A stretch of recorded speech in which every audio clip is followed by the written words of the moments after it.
നാളെ എൻ്റെ അപ്പം തിരിച്ചു പോവാം. ഇത് അതിനു മുന്നുള്ള ചിരിയും കളിയാണ്.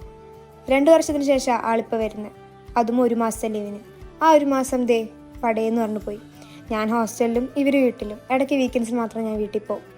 അല്ലെങ്കിൽ ഈ പ്രവാസികളുടെ ജീവിതം എന്ന് പറഞ്ഞാൽ കുറച്ച് കഷ്ടപ്പാടാണ്. എനിക്കൊരു 3 വയസ്സായപ്പോൾ തൊട്ട് എൻ്റെ അപ്പൻ ഗൾഫിലാണ്.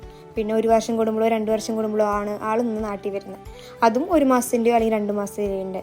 കഴിഞ്ഞ എൻ്റെ 18ാമത്തെ ബർത്ത്ഡേക്കാന്ന് തോന്നുന്നു എനിക്ക് എൻ്റെ അപ്പ വന്നത്. അതിന് ശേഷം 2 വർഷം കഴിഞ്ഞ് ഇതേ ഇപ്പോഴാണ് വരുന്നത്.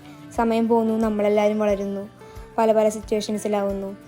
ആൾ മാത്രം എപ്പോഴും അവിടെ. ഇതാണ് ഒരു പ്രവാസി ജീവിതം. 1 മാസത്തെ ലീവ് കഴിഞ്ഞ് ഇതാൾ തിരിച്ചു പോവുക. ഇനി എപ്പോൾ വരുന്നത് വെച്ചാൽ നമുക്കറിയില്ല. ചിലപ്പോൾ 1 വർഷവും അല്ലെങ്കിൽ 2 വർഷമൊക്കെ ആവാം. അതും വരുന്നത് 1 മാസത്തിൻ്റെയോ അല്ലെങ്കിൽ 2 മാസത്തിൻ്റെ ലീവിനൊക്കെ ആൾ വരിക.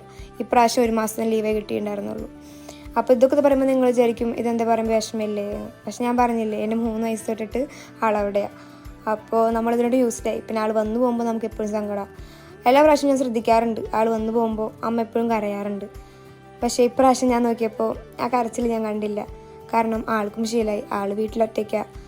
ഞാൻ ഇവിടെ ഹോസ്റ്റലിലാണ് 3 വർഷമായിട്ട്. അപ്പോൾ അവിടെയാണ്, ഗൾഫിലാണ്. പിന്നെ അനിയത്തി, അവൾ ക്ലാസ്സിൽ പോകും. പിന്നെ അല്ലേ ഇതൊക്കെ കഴിഞ്ഞാൽ ആൾ വീട്ടിലൊറ്റയ്ക്കാണ്. പിന്നെ അവൾ മാത്രമാണ് കൂടെയുള്ളത്. ഇന്നിവിടെ നോക്കുമ്പോൾ ഞാൻ ശ്രദ്ധിച്ചൊരു കാര്യം, എല്ലാവരും മുഖത്തൊരു വിഷമമാണ്. കാരണം ഇത് അങ്ങോട്ട് കയറി പോകുന്ന സെക്ഷനാണ്. ലീവ് കഴിഞ്ഞ് കയറി പോകുന്നവർ, പഠിക്കാൻ വേണ്ടി പോകുന്നവർ. ഞാൻ നോക്കിയപ്പോൾ ഒരു പെങ്കൊച്ചൊക്കെ കരഞ്ഞ് വീട്ടുകാർ കെട്ടിപ്പിടിച്ചൊക്കെ പോകണം ഞാൻ കണ്ടു. അപ്പോൾ അതൊരു പെയിൻഫുള്ളായിട്ട് കാര്യം, നമുക്ക് ഇഷ്ടമുള്ള ആൾക്കാർ വിട്ടു പോകുന്നുള്ളത്. നമ്മൾ കുറേ കാലങ്ങളായിട്ട് ഇത് യൂസ്ഡ് ആയിക്കൊണ്ടിരിക്കുന്ന ആൾക്കാരാണ്. അടുത്ത എന്ത് ചൂണ്ട വരേന് വേണ്ടി നമ്മൾ വെയിറ്റ് ചെയ്ത് നമ്മളെല്ലാവരും ഇവിടെ ഇരിക്കും. അപ്പോൾ ഇന്ന് ഇത്രയൊക്കെ ഉള്ളൂ. അപ്പോൾ ഓക്കെ, ബൈ.